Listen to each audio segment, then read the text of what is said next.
আকাশবাণী খবর পড়ছি প্রবীর ভট্টাচার্য।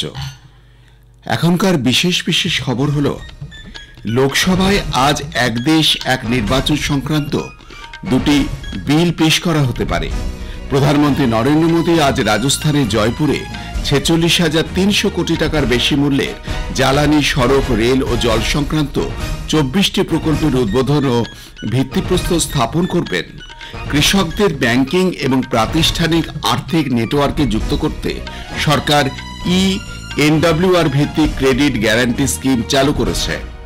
ভারত মহাসাগরে ফরাসি দ্বীপাঞ্চলের মাওতায় বিধ্বংসী ঘূর্ণিঝড় চিরুর প্রভাবে সহস্রাধিক মানুষ প্রাণ হারিয়েছেন বলে আশঙ্কা করা হচ্ছে।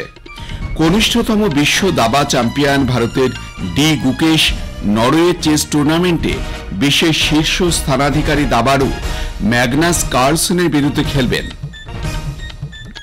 বিস্তারিত খবর। এক দেশ এক ভোট সংক্রান্ত দুটি বিল আজ লোকসভায় পেশ করা হবে। কেন্দ্রীয় আইনমন্ত্রী অর্জুন রাম মেঘওয়াল সংবিধানের 129তম সংশোধনীর জন্য দ্য কনস্টিটিউশন বিল এবং দ্য ইউনিয়ন টেরিটরিজ লজ সংশোধনী বিল লোকসভায় উত্থাপন করবেন। সম্প্রতি এক দেশ এক ভোট ব্যবস্থা চালু করার জন্য গঠিত উচ্চ পর্যায়ের কমিটি সরকারের কাছে সুপারিশ জমা দিয়েছে। উল্লেখ্য, প্রাক্তন রাষ্ট্রপতি রামনাথ কোবিন্দের নেতৃত্বে উচ্চ পর্যায়ের কমিটি তৈরি করেছিল সরকার। এই কমিটি সব রাজনৈতিক দল, বিশেষজ্ঞ সহ সংশ্লিষ্ট সব পক্ষের সঙ্গে আলোচনা ও তাদের মতামত গ্রহণ করে। এ দুটি পর্যায়ে রূপান্তরিত হবে। প্রথম পর্যায়ে লোকসভা এবং সব রাজ্যে বিধানসভা ভোট একসঙ্গে হবে। অন্যদিকে সাধারণ নির্বাচনের 100 দিনের মধ্যে পঞ্চায়েত এবং পুরসভাগুলির ভোটও একসঙ্গে হবে। এদিকে বিজেপি আজ সংসদের নিম্নকক্ষ লোকসভার অধিবেশনে দলের সব সাংসদদের উপস্থিত থাকার জন্য 3 লাইনের হুইপ জারি করেছে। প্রধানমন্ত্রী নরেন্দ্র মোদী আজ রাজস্থানের জয়পুরে 46,300 কোটি টাকার বেশি মূল্যের জ্বালানি, সড়ক, রেল ও জল সংক্রান্ত 24টি প্রকল্পের উদ্বোধন ও ভিত্তিপ্রস্তর স্থাপন করবেন। এ বলে এক জনসভায় বক্তব্য রাখবেন তিনি। রাজস্থানের বর্তমান সরকারের বর্ষপূর্তি উপলক্ষে এক অনুষ্ঠানে তিনি অংশ নেবেন। রাজস্থান ও মধ্যপ্রদেশের মুখ্যমন্ত্রী ও কয়েকজন কেন্দ্রীয় মন্ত্রীর অনুষ্ঠানে উপস্থিত থাকার কথা। জয়পুর থেকে আমাদের সংবাদদাতা জানাচ্ছেন, নবনীরা বাঁধ, স্মার্ট ইলেকট্রিসিটি ট্রান্সমিশন নেটওয়ার্ক, ভিলবি যোধপুর দেগানা রতনগঞ্জ সেকশনের রেলের বিদ্যুতায়ন এবং দিল্লি ভাদোদারা গ্রিনফিল্ড সহ বেশ কিছু প্রকল্পে তিনি উদ্বোধন করবেন। 9,400 কোটি টাকারও বেশি ব্যয়ে নবনীরা বাঁধ থেকে বিশালপুর জলাধার এবং ইশারধা বাঁধে চম্বল নদীর জল স্থানান্তরের জন্য একটি প্রকল্প চালু হতে চলেছে। প্রধানমন্ত্রী পুগালে 2000 মেগাওয়াট সোলার পার্ক এবং দুটি পর্যায়ে 1000 মেগাওয়াট সোলার পার্কের দুটি ধাপের শিলান্যাস করবেন। পানীয় জল পরিবহনে কিছু গুরুত্বপূর্ণ উন্নয়নী প্রকল্পের ভিত্তিপ্রস্তর স্থাপনও করবেন তিনি। সরকার এনডব্লিউআর ভিত্তিক ক্রেডিট গ্যারান্টি স্কিম চালু করেছে। গুদাম উন্নয়ন ও নিয়ন্ত্রণ কর্তৃপক্ষ ডব্লিউডিআর এর সঙ্গে নিবন্ধিত গুদামগুলিতে তাদের পণ্য জমা দেওয়ার পর তাদের দেওয়া গুদাম রসিদটি ব্যাংক এবং অন্যান্য ঋণদানকারী প্রতিষ্ঠান থেকে স্বল্প সুদে ঋণ পেতে গ্যারান্টার হিসেবে ব্যবহার করা যেতে পারে। কৃষক, কৃষিপণ্য উৎপাদক সংস্থা, খামার, সমবায় এবং এমএসএমই এই প্রকল্পের অধীনে যোগ্য হবে। নতুন দিল্লিতে এই প্রকল্পটি চালু করে উপভোক্তা, খাদ্য ও গণবন্টন মন্ত্রী প্রহ্লাদ যোশী বলেছেন যে এটি কৃষকদের ব্যাংকিং এবং প্রাতিষ্ঠানিক আর্থিক নেটওয়ার্কে আনতে সরকারের একটি গুরুত্বপূর্ণ উদ্যোগ। এই সুবিধাগুলি তুলে ধরে শ্রী যোশী বলেন যে এই প্রকল্পটি ফসলের প্রকৃত দাম পেতে কৃষকদের সাহায্য করবে।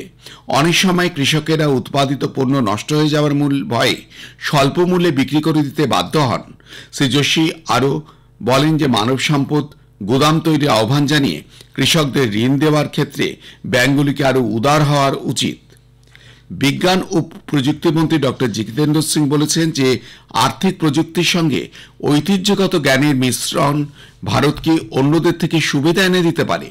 নতুন দিল্লিতে গতকাল science and heritage research initiative SHRI এর 5 বছর পূর্তি উদযাপনে এক সমাবেশের ভাষণ দেওয়ার সময় তিনি একথা বলেন। ডক্টর সিং ঐতিহ্যগত জ্ঞান ডিজিটাল লাইব্রেরির অধীনে ঐতিহ্যগত জ্ঞানকে ডিজিটালাইজ করার ক্ষেত্রে সরকারের কাজের উল্লেখ করেন। উত্তর পূর্ব উন্নয়ন এবং যোগাযোগ মন্ত্রী জ্যোতিরাদিত্য সিন্ধিয়া বলেছেন, কেন্দ্রীয় সরকার উত্তর পূর্ব ভারতের 7টি রাজ্য সিকিমের সঙ্গে যৌথভাবে কাজ করছে। তিনি গতকাল মুম্বাইয়ে north east investment summit road show শীর্ষক অনুষ্ঠানে যোগ দিয়ে উত্তর পূর্বের রাজ্যগুলিতে বিনিয়োগ করার কথাও বলেন। রাষ্ট্রপতি দ্রৌপদী মুর্মু আজ 5 দিনের অন্ধ্রপ্রদেশ ও তেলেঙ্গানা সফর শুরু করেছেন।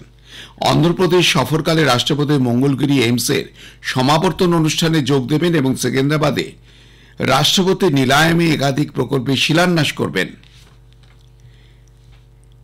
দিল্লি সহ জাতীয় রাজধানী অঞ্চলে বাতাসে দূষণের মাত্রা অতিরিক্ত বেড়ে যাওয়ায় গ্র্যাব 4 বিধিনিষেধ পুনরায় চালু হয়েছে।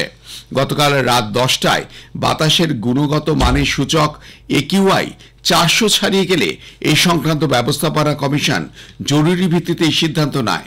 অত্যন্ত শীতল আবহাওয়ার কারণে পরিস্থিতি আরও খারাপ হচ্ছে বলে মনে করা হচ্ছে। প্রধানমন্ত্রী নরেন্দ্র মোদী এই মাসের 29 তারিখ আকাশবাণীতে মন কি বাত অনুষ্ঠানে তার চিন্তাভাবনা দেশ বিদেশের মানুষের সঙ্গে ভাগ করে নেবেন। এটি হবে মাসিক এই রেডিও অনুষ্ঠানের 117তম পর্ব। টোল ফ্রি নম্বর 1800-117800-তে মানুষজন তাদের মতামত ও চিন্তাভাবনা জানাতে পারবেন। নরেন্দ্র মোদী অ্যাপ বা মাইগভ ওপেন ফোরামের মাধ্যমেও অনলাইনে তা এই মাসের 27 তারিখ পর্যন্ত জানানো যাবে। আমাদের সংবাদ শোনা যাবে ইউটিউব চ্যানেল আকাশবাণী সংবাদ বাংলা, ফেসবুক ও ইনস্টাগ্রাম আকাশবাণী সংবাদ কলকাতা এবং এক্স হ্যান্ডেল AIR নিউজ কলকাতাতে। খবর শুনছেন আকাশবাণী থেকে। ভারত মহাসাগরে ফরাসি দ্বীপাঞ্চলের মায়োতে বিধ্বংসী ঘূর্ণিঝড় চিডোর প্রভাবে সহস্রাধিক মানুষ প্রাণ হারিয়েছেন বলে আশঙ্কা করা হচ্ছে। স্থানীয় প্রশাসন সূত্রে আপাতত 20 জনের মৃত্যুর খবর জানানো হলেও এই সংখ্যা হাজার ছাড়িয়ে যেতে পারে। উল্লেখ্য, গত শনিবার 225 কিলোমিটার প্রতি ঘন্টা বেগে শক্তিশালী ক্যাটাগরি 4 ঘূর্ণিঝড়টি সেখানে আছড়ে পড়ে। গত 90 বছরের মধ্যে এটি সবচেয়ে বিধ্বংসী বলে জানানো হয়েছে। সমুদ্রের ঢেউয়ের উচ্চতা 8 মিটার পর্যন্ত পৌঁছে যায়। মাদাগাস্কার এবং মোজাম্বি উপকূলের মধ্যবর্তী এলাকায় অবস্থিত এই দ্বীপটি ঝড়ের পর থেকে বিদ্যুৎবিহীন হয়ে রয়েছে। চেয়ে পাঠানো হয়েছে ত্রাণ সাহায্য। ফরাসির রাষ্ট্রপতি ইমানুয়েল ম্যাক্রো জাতীয় শোক ঘোষণার কথা জানিয়েছেন। জর্জিয়ার গুদাউরিতে 11 জন ভারতীয় নাগরিকের মৃত্যুতে জর্জিয়ার তিবিলিসিতে ভারতীয় দূতাবাস শোক প্রকাশ করেছে। দূতাবাস মৃত ভারতীয়দের মরদেহ দ্রুত দেশে ফিরিয়ে আনতে স্থানীয় কর্তৃপক্ষের সঙ্গে ঘনিষ্ঠভাবে কাজ করছে। শোকাহত মৃত ভারতীয়দের পরিবারের সঙ্গে যোগাযোগ করছে এবং সম্ভাব্য সব ধরনের সহায়তা দিতে দূতাবাস প্রতিশ্রুতিবদ্ধ। সংবাদ সূত্রে খবর, জর্জিয়ার গোদাওয়ারির একটি রেস্তোরাঁয় কার্বন মনোক্সাইডের বিষক্রিয়ায় ওই ভারতীয় নাগরিকদের মৃত্যু হয়। সিরিয়ার ইসলামপন্থী নেতা, যার গোষ্ঠী সিরিয়ার বাশার আল আসাদকে পতনের নেতৃত্ব দিয়েছিল, দামাস্কাসে সফররত রাষ্ট্রসংঘের দূত গেইর পেডারসনের সঙ্গে তারা রবিবার দেখা করেন বলে বিদ্রোহীদের টেলিগ্রাম চ্যানেলে এক বিবৃতিতে বলা হয়েছে। এতে বলা হয়েছে, হায়াত আল সাম HTS নেতা আবু মোহাম্মদ আল জেলানি পেডারসনের সঙ্গে আলোচনা করেছেন। আবু মোহাম্মদের আসল নাম আহমেদ আল সারা। বিবৃতিতে আরও বলা হয়েছে যে রাষ্ট্রসংঘের দূত সিরিয়ায় জনগণকে সমস্ত সহায়তা প্রদানের জন্য রাষ্ট্রপ্রাণ সংঘের অভিপ্রায়ের উপর জোর দিয়েছে। কনিষ্ঠতম বিশ্ব দাবা চ্যাম্পিয়ন ভারতের ডি গুকেশ নরওয়ে চেস টুর্নামেন্টে বিশ্বের শীর্ষ স্থানাধিকারী দাবাড়ু ম্যাগনাস কার্লসেনের বিরুদ্ধে খেলবেন। নরওয়ের স্টাভাঞ্জারে 26 মে থেকে 6 জুন পর্যন্ত এই টুর্নামেন্ট চলবে। শেষ করবার আগে খবরে বিশেষ কিছু অংশ আরও একবার। লোকসভায় আজ এক দেশ এক সংক্রান্ত 2টি বিল পেশ করা হতে পারে। প্রধানমন্ত্রী নরেন্দ্র মোদী আজ রাজস্থানে জয়পুরে 46,300 কোটি টাকারও বেশি মূল্যের জ্বালানি, সড়ক, রেল ও জল সংক্রান্ত 24টি প্রকল্পের উদ্বোধন ও ভিত্তিপ্রস্তর স্থাপন করবেন। কৃষকদের ব্যাংকিংয়ের প্রাতিষ্ঠানিক আর্থিক নেটওয়ার্কে যুক্ত করতে সরকার ENWR ভিত্তিক ক্রেডিট গ্যারান্টি স্কিম চালু করেছে। ভারত মহাসাগরে ফরাসি দ্বীপাঞ্চলের মায়োতায় বিধ্বংসী ঘূর্ণিঝড় চিডোর প্রভাবে সহস্রাধিক মানুষ প্রাণ হারিয়েছেন বলে আশঙ্কা করা হচ্ছে। খবর শেষ হলো, এরপরেই স্থানীয় সংবাদ।